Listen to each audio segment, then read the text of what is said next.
Hello friends, कैसे हैं आप। आज का हमारा जो टॉपिक है जिसे हमने डिस्कस करना है वो है डिमॉन्स्ट्रेशन मेथड। इसमें हम समझेंगे कि इसको डिफ़ाइन कैसे किया जा सकता है, ये होता क्या है, इसकी अंडरस्टैंडिंग बनाएंगे। फिर हम देखेंगे इसके यूजेस किधर किधर हैं, कहाँ ये हमें ज़रूरत इसकी पेश आती है और किधर जो है ना हमें इसका इस्तेमाल करना लाजमी होता है। फिर स्टूडेंट का इसके अंदर किरदार क्या है, टीचर क्या रोल प्ले करता है और इसके करेक्टरिस्टिक्स मेन क्या हैं। आखिर में एक मिसअंडरस्टैंडिंग है इस मेथड को समझने के हवाले से, वो आखिर में हमने दूर करनी है जब हम टॉपिक को कंक्लूड करेंगे। तो आइए चलते हैं डिमॉन्स्ट्रेशन मेथड। बुनियादी तौर पर जो डिमॉन्स्ट्रेशन वर्ड है इसका मतलब है किसी चीज़ को करते हुए दिखाना। यहां पर हम देखें तो teacher shows students to perform a task या एक्सपेरिमेंट। टीचर दिखाता है क्लास के अंदर, वो उसका एक्सपेरिमेंट करते हैं और उसको स्किल गेन करते हैं उससे। तो इस चीज़ को हम कहते हैं डिमॉन्स्ट्रेशन मेथड। अब आगे समझते हैं कि यूजफुल किधर है। ये useful for skills and hands on experiment, वो एक्सपेरिमेंट जो हमें खुद करना पड़ते हैं, जो लैब के अंदर, जो प्रैक्टिकल्स के अंदर हमें करना पड़ते हैं।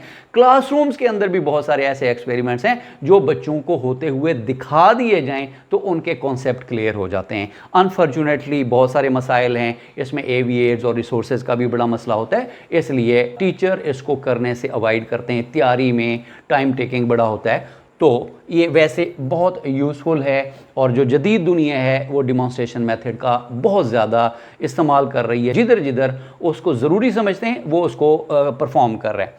फिर देखते हैं जी, स्टूडेंट इसके अंदर क्या करता है। Student observe the task and practice the skill. Student teacher को ऑब्जर्व करता है कि वो टास्क कैसे कर रहा है।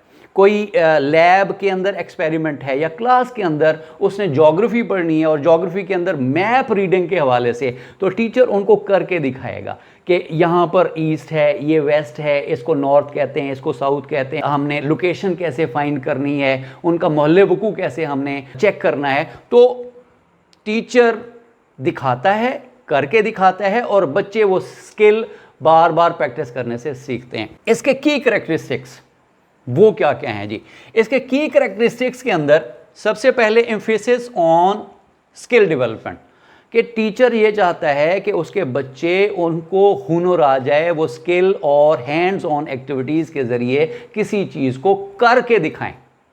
दूसरी चीज़ जी, टीचर एज अ गाइड। इसमें टीचर गाइड और फैसिलिटेटर के तौर पर यहाँ पर काम करता है। उनको स्टेज सेट करके देता है, उनको शुरू में थोड़ा सा गाइड कर देता है और वो जो टास्क है उसको परफॉर्म करता है। बच्चे उसको फॉलो करते हैं, कॉपी करते हैं और वो आहिस्ता आहिस्ता स्किल डेवलप कर लेते हैं। इसके बाद useful for science, geography, geometry. ये मैंने चंद एक सब्जेक्ट्स लिखे जिसके अंदर हम इसका इस्तेमाल करते हैं और ये बड़ा यूज़फुल होता है। साइंस के एक्सपेरिमेंट्स, प्रैक्टिकल्स आप लैब्स के अंदर बच्चों को ले जाते हैं और वहाँ पर वो करवाते हैं। ज्योग्राफी के हवाले से मैंने पहले मिसाल दी। ज्योमेट्रिकल शेप्स, क्यूब्स वगैरह ले आए, उनको कैसे आपने जो है ना उनके एंगल्स कैसे निकालने हैं और मुख्तलिफ शेप्स को जो है ना वो कैसे आपने उनका जो वॉल्यूम वगैरह है वो कैसे आपने करना है। तो ये आपके लिए यूज़फुल है मुख्तलिफ सब्जेक्ट्स के अंदर। इसके थोड़े से मसाइल का भी मैंने जिक्र किया है मेन करेक्टरिस्टिक्स के अंदर, कि टाइम टेकिंग बड़ा होता है, कि टीचर ने पहले प्रिपेयर करना है, उसके ऊपर ग्रिप होना चाहिए। ये ना हो कि एक्सपेरिमेंट कर रहे हैं और वहाँ पर कोई केमिकल्स आपस में मिलाए और धमाका हो गया, तो इस चीज़ का भी उसने ख्याल रखना होता है। फिर रिसोर्सेज आर एक्सपेंसिव। रिसोर्सेज जो यूज़ करने हैं वो बहुत एक्सपेंसिव होते हैं, मोस्टली ये नहीं मिलते। लेकिन ज़्यादा मेरा मशवरा है कि लो कास्ट, नो कास्ट की तरफ हमें जाना चाहिए और चीज़ें डिमॉन्स्ट्रेट करके दिखा सकते हैं। बहुत सारे ऐसे कॉन्सेप्ट हम कर सकते हैं लेकिन उसके लिए थोड़ी एफर्ट और टाइम दरकार होता है। फिर इसके लिए एक्सपर्टीज़ चाहिए बहुत ज़्यादा, कि वो करना है, करके दिखाना है। थ्योरी तो लिखी खड़ी है, कंटेंट आपने देखा और उसको आपने करके दिखा दिया, लेकिन जो आपने डिमॉन्स्ट्रेट करना है किसी स्किल को जो है ना वो आपने प्रैक्टिस करके दिखानी है, तो वो ज़रा एक्सपर्टीज़ मांगता है। तो इसके लिए टीचर का या डिमॉन्स्ट्रेटर का स्किलफुल होना बहुत ज़रूरी है। अच्छा जी, अब इसमें आखिर में मिसअंडरस्टैंडिंग है। बाज़ औक़ात हम समझते हैं कि जो प्रेजेंटेशन मेथड है उसी को डिमॉन्स्ट्रेशन मेथड भी बाज़ औक़ात हम कर देते हैं। ये बिल्कुल गलत है। जो प्रेजेंटेशन मेथड है उसमें मोस्टली लेक्चरिंग होती है, वॉक एंड चॉक का सिलसिला होता है, या कोई पीपीटी की सूरत में आप प्रेजेंटेशन दे देते हैं।